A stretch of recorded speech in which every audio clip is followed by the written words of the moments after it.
their pockets, children safely in school, workers safely back to work.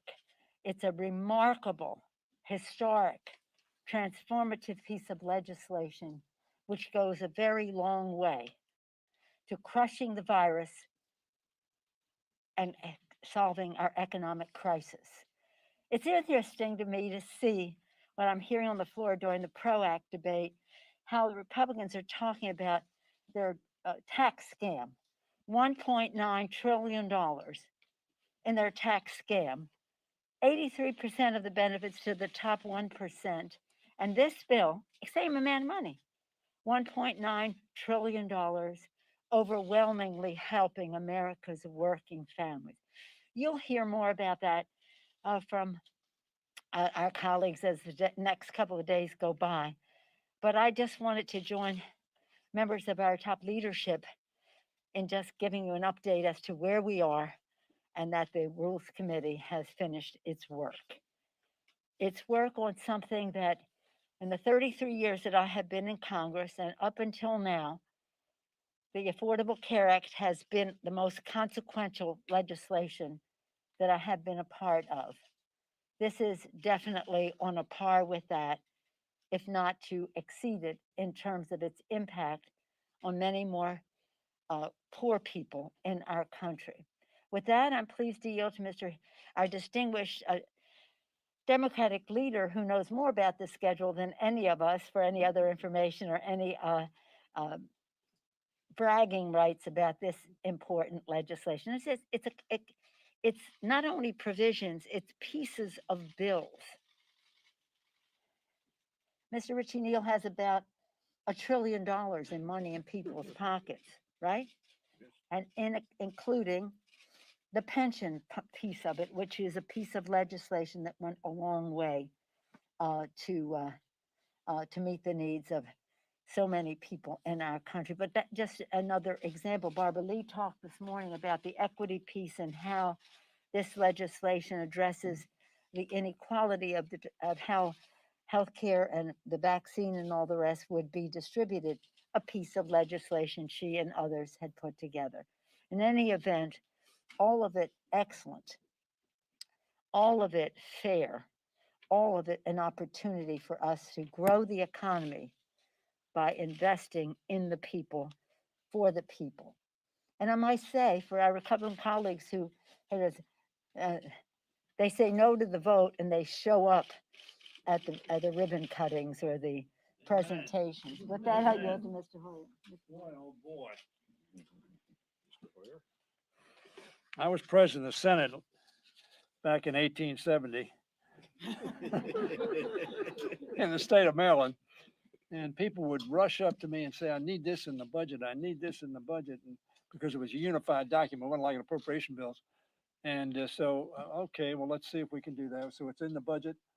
And then, of course, they vote no. So, well, why'd you vote no? I said, well, I couldn't vote for the budget. So, but you asked me to put something in there. Well, yeah, you did. And I appreciate that. But I can't vote for this.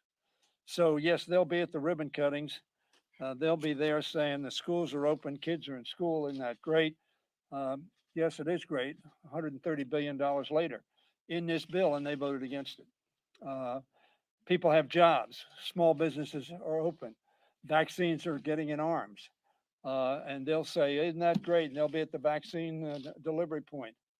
But they won't have voted for this bill. But let there be no mistake. This is not an unusual performance for our Republican colleagues. Nancy and I and Rich and Jim Clyburn have been here. I don't think you were here in 2009. Well, you were here in 2009. Okay. Zero. A bill that Bernanke said would keep us out of a depression. Ben Bernanke, respected by all sides.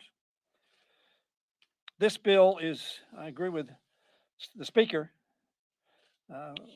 We all worked on the Affordable Health Care bill, and the Affordable Care Act was an extraordinary piece of legislation. It took a long time for the American people to understand how much value it was to them and their families, but they've done that now. And they will certainly didn't take the time on this bill, however, where we have over 70% of the American people who think this bill ought to be passed. And a majority of the Republican Party thinks this bill ought to be passed. I don't know who our Republican colleagues are listening to, but let me say, and my job is sort of focus in on the economy, the economic need for this bill. This big and bold legislation fills an urgent need for our economy. Nearly 10 million Americans are out of work compared to last March. 10 million Americans. More than 163,000 small businesses shut their doors between March and September of last year. This will help rescue a number of them. Maybe not all, but a large number. That's 800 businesses a day closing and laying off workers. The Senate's now taken action. The House will pass this bill tomorrow and send it to the president's desk. Economists and public health experts agree that we need substantial relief. This is not a controversy in the economic community. They know that we need this. It's not just another temporary relief measure like the ones enacted under the Trump administration, which, by the way, 5 bills passed in a bipartisan fashion. What was the difference? One difference. Republican president, Democratic president. TARP, Republican president, we got a significant number of Republicans, not the majority.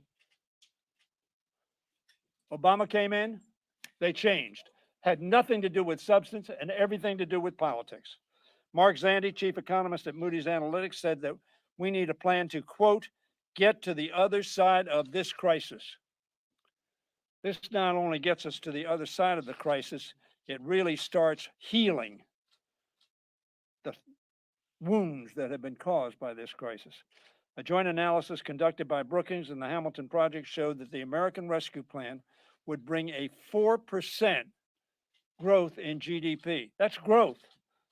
Many years we haven't had 4% GDP. This is growth in the GDP. This year, but that without this bill, real GDP would, quote, remain below the pre-pandemic level for the next several years. That's why the American people are for this bill. They may not know the specifics of it, but their gut tells them America needs this bill. That's why this bill provides families and small businesses the relief they need to stay afloat until we defeat this pandemic. Once this bill is passed, as it will be tomorrow and sent to the president, we will send it to President Biden to be signed into law so that the administration can get these resources out to communities to help businesses reopen safely, to help Americans until they can get back to work, and kids back in school, and shots in arms. This bill is an extraordinary piece of legislation that will make an extraordinary difference in the health and well-being of Americans and America. It's now my privilege to yield to somebody who's been a fighter all his life for little people, for people who need a voice, who people needed a strong person to stand up and say, look at them and help them, make them have a better life in pursuit of happiness. My friend Jim Clyburn of South Carolina. Thank you very much, Mr. Leader, Madam Speaker, and my other distinguished colleagues. I don't think the headline that we saw in the Washington Post this morning is hyperbole by any means. In this article, it talks about what this legislation does for Black farmers. And it went on to say, this may be the biggest help that Black farmers have gotten since the Civil Rights Act. Now, all we have to do is take a hard look at the legislation, and you will see exactly what they're talking about. Now, a lot of times we talk about 1890. Now, I know what the 1890 program is. It's a reference to Black colleges in the former slave states. we all remember, I think the speaker has talked about this several times, about Abraham Lincoln signed the land grant legislation. Um, but because of the times in which we lived, Clemson University in my state, the land grant school, first one was Cornell. And of course, people who look like me could not attend Clemson. So they came back and passed another land grant bill in 1890 for the former slave states. This legislation takes a look at the work of those 1890 schools and the discrimination that had taken place with black farmers. I used to run the South Carolina Commission for Farm Workers. And I can tell you, I'm well aware of the inequities that existed in that system. This legislation tackles that issue like no legislation we have had in my lifetime. And I think that alone makes it worthwhile. But it doesn't stop there by any means. This legislation also tackles the issue that we've had over the last several years with rural hospitals. This legislation goes straight to the heart of that matter and allows help rural hospitals, especially those who are taxed with having to respond to COVID-19. This legislation has somewhere around $7 billion to assist these hospitals. That's why, if you look, you will see 76% of the American people support this legislation. And then that number, 71% of independents support this legislation. 60% of Republicans support this legislation. This is bipartisan legislation. It may not satisfy the partisans on both sides of the Capitol, but it satisfies Republicans. 30 Republican mayors wrote in support of this legislation. To me, it is the best piece of bipartisan legislation that I've seen here in a long, long time. And with that, I'll yield to the Assistant Speaker, Kathleen Clark. Thank you so much. I share the speaker's excitement over this transformative bill, and I am so grateful and honored to be up here with Chairman Yarmouth and Chairman Neal, and grateful for your work and leadership and that of your committee and your incredible staff. And to the majority leader and Mr. Whip, thank you for shepherding this bill through. And to our speaker, you always put the children first. You center our work and our values around children. And women and children have been hurt so deeply during this pandemic. It has been revealed through this pandemic, the house of cards that is the foundation for women in this economy. And this bill addresses those needs. Women have lost significantly more jobs than men since the pandemic began, eviscerating more than 30 years of progress in the labor force in just 1 year. Over 2 million women were pushed out of the workforce, 1 million working moms, and many of those are women of color. 12 million children in our country are going to bed hungry. This bill provides transformative and historic solutions. It not only will meet the immediate needs, but it ensures that we will have a more inclusive economy going forward. Vaccines in the arms to get children safely back to school. $1,400 payments that will benefit 85% of adults and children in this country. An expanded tax credit that will cut child poverty in half and lift nearly 12 million people out of poverty.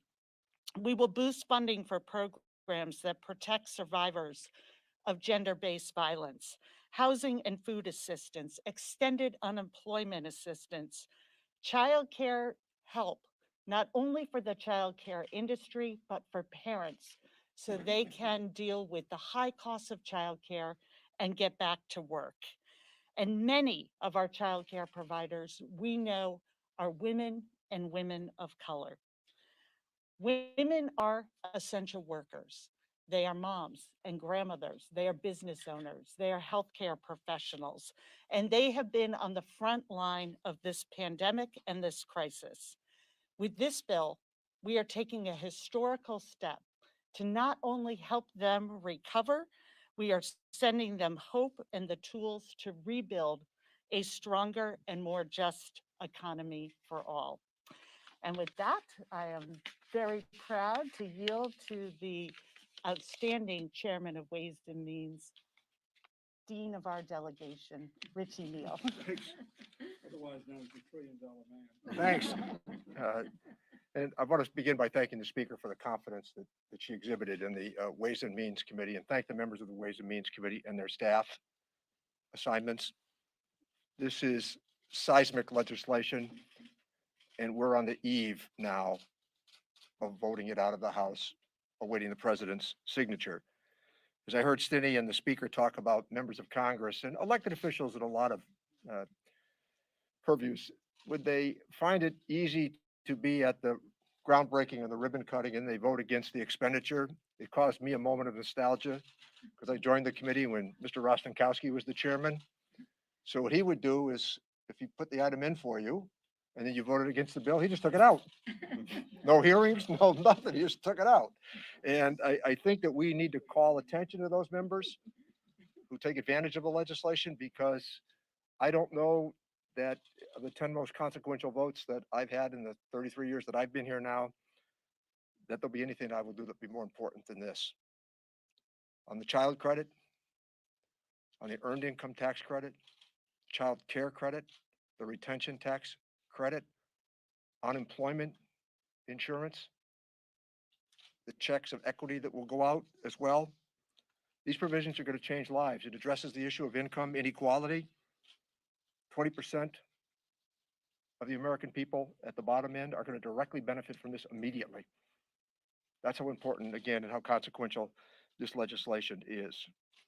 When you look at the numbers of what we were able to do in the committee on the Affordable Care Act, extending these price supports to members of the American family, and something I'm really proud of, and I want to say this again, the speaker's reinforcement on this, what we did with the multi-employer pension plans. 500 plans will be saved across the country.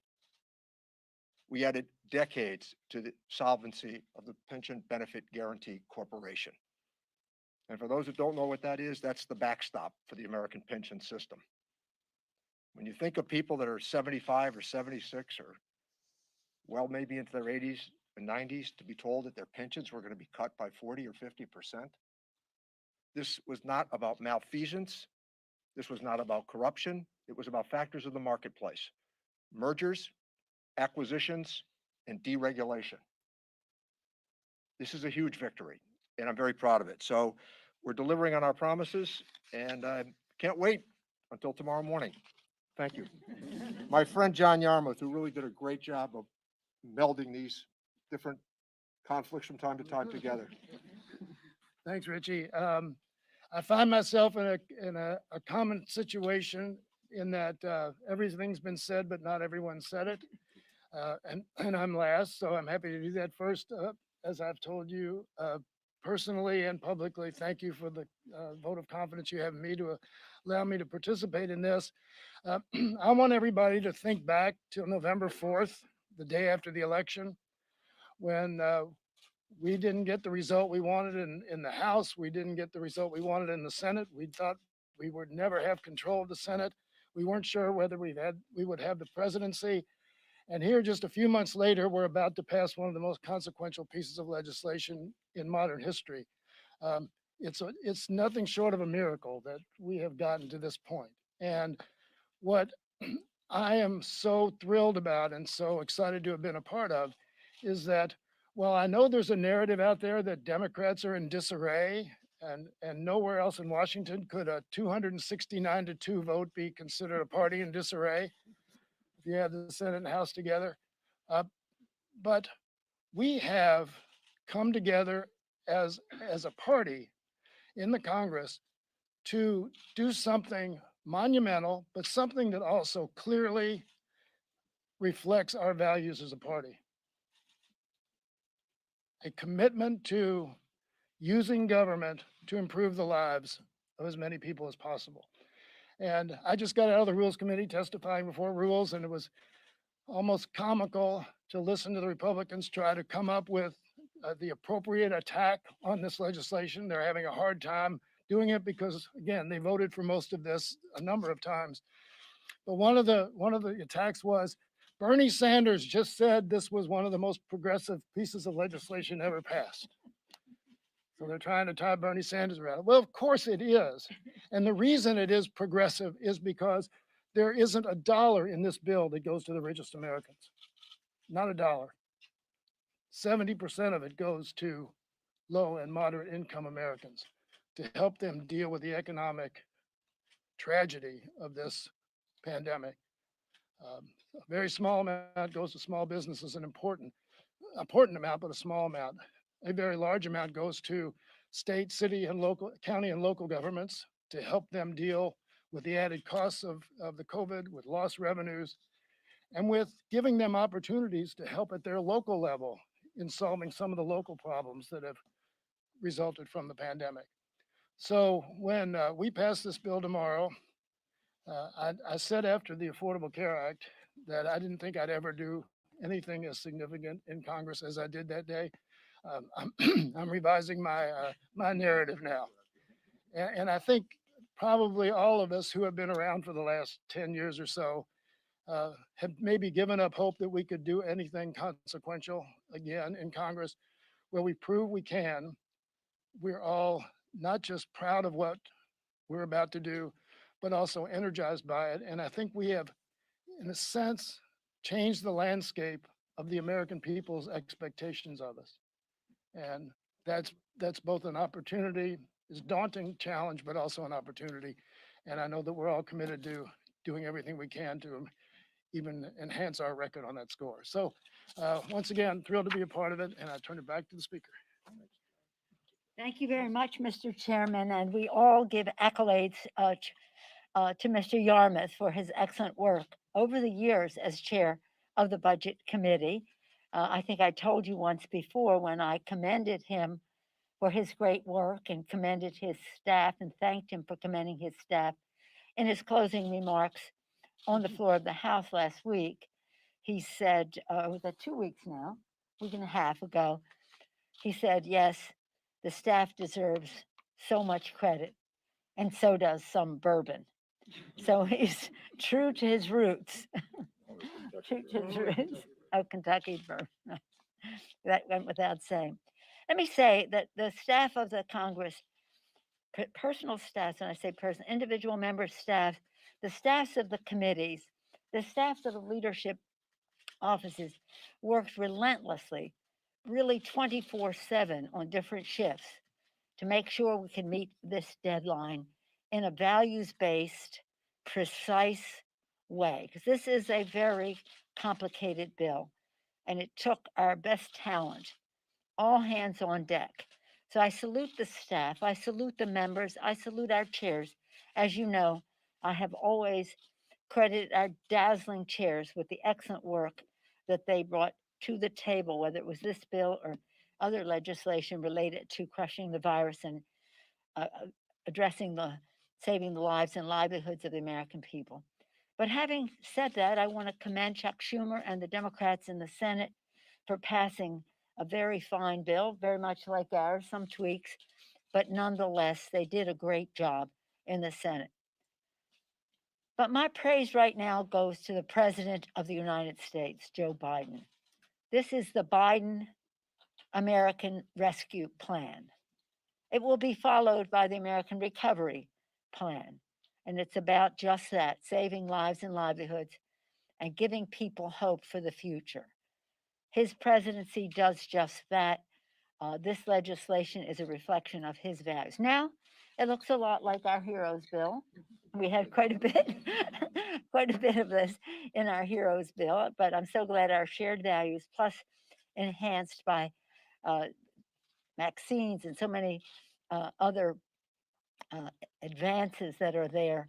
Uh, we couldn't be prouder than to be associated with him in this. And it's so sad because in all of the bills, as Mr. Hoyer said, we've had bipartisanship signed by the president. We have a Democratic president.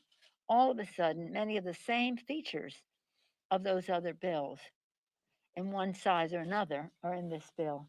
And the Republicans have decided they cannot be for it. That's unfortunate. As I said, they'll take some credit for it in their districts, but we'll have more to say about that. But I do want to say this. I said earlier that there's some legislation like the Butch Lewis Act that was so much a part of the pension bill, and the equities legislation that Mr. Clyburn was so much a part of with the Congressional Black Caucus and the Hispanic Caucus and the Asian Pacific Caucus, shaping so that we have fairness in how the vaccines, et cetera, are distributed in other aspects of outreach for health. I just want to mention Rosa DeLauro. This Friday, I think it is, be 18 years ago that she first introduced the child tax credit refundability bill. And here we are. We did get some of that under President Bush in a bipartisan way, and now long overdue once again. So I want to salute her in that regard. But we can go on, and we will. We'll have so many presentations about this to praise our members because they all made a valuable contribution to this.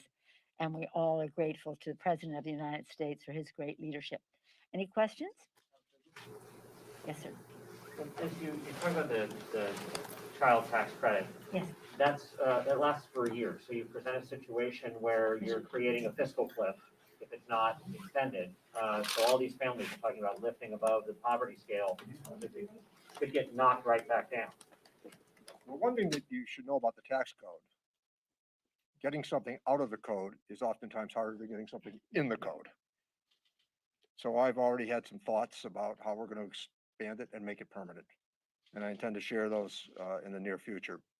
But what we did is unlikely to go away. You want to share them now, like how you pay for it? I've got some ideas I will share with you at the right moment. Yeah. This is a very important issue for us. And as you know, this is a COVID-related legislation. So yes, Chad. Thank you. Good afternoon. You talked about the Republicans might take credit for some of this, but they're Yeah, probably not yeah, going to yeah. lose the bill. In a couple of days, you're probably going to be down in numbers. The Senate confirmed Marsha Fudge and Deb Haaland here. What does that mean with trying to move some of the other parts of your agenda if you're right down to the edge and you're not getting any help from the other side of the aisle? We're going to have elections. We are already in the course of one in Louisiana, where Mr. Cedric Richmond's person who will come in that capacity will be here. And then when they are confirmed, and hopefully it will be soon, so that they can assume their places in the cabinet of the United States, they will have elections and they'll be replaced. But do you think you'll be able Garrett? to get other support on some of these other initiatives? That you No, it's not going to be a problem. Garrett? Madam Speaker, I think even last fall, when the last COVID relief bill passed, you were already talking about having to do another bill in the Yes. new administration. Do you think this is the last primarily COVID bill that you'll have to take up? You're just going to have to ask the virus. If it stops mutating, if it stops spreading and therefore mutating, then this will be. And some of the provisions in here that have a fuse, like the expanded tax, the enhanced unemployment insurance benefit that goes until the fall. We'll just see where we are then. But it's not Because anything you talked anybody about- can predict. It's just a question of the science, and we will have legislation to address it for as long as it's there. Any comments? Can I ask that a different way? I mean, you've talked about the importance of crushing the virus. Are That's you right. confident the provisions in this bill can do that? Yes, again, what is interesting about this virus is that it's resourceful. It mutates. It has variance. And so too must we be resourceful and resilient in how we deal with it. But we will be on top of it. Mhm. Yes, ma'am. Last question. Madam Speaker, thank you. Are House Democratic leaders concerned about maybe losing some members, progressives, in this revised COVID-19 bill? Excuse me, I'm especially sorry, after- I can't, these leaders are concerned about what? Are House Democratic leaders concerned about No, losing any no, no, members in the no, COVID-19 no, revised bill no. this time around? We're not worried about that. Mr. Chair, Mr. Wick, man, I council. think we only lost 2 on the first time. Yeah. And I think we at least cut it in half this time. So we have a 50% increase in the number of people who left. But let me just say, our members have a good judgment, and they know that this legislation is just something historic and transformative, to return to those 2 words. And we are not giving up on the fight for 15. We've all been involved in it for years, and we will continue to be involved. And I'll talk more about that at my press conference on Thursday once we pass this bill and the rest. But no, they know how. I mean, it's hard for us to understand how the Republicans can vote against this bill because it has such an impact on their constituents. Our members are well aware of that, and also the value, the intellectual excellence of what is in the legislation. So we feel pretty confident about it, and we thank you for your attention to our, I'm so excited I just can't hide it, kind of attitude. Thank you. Thank you.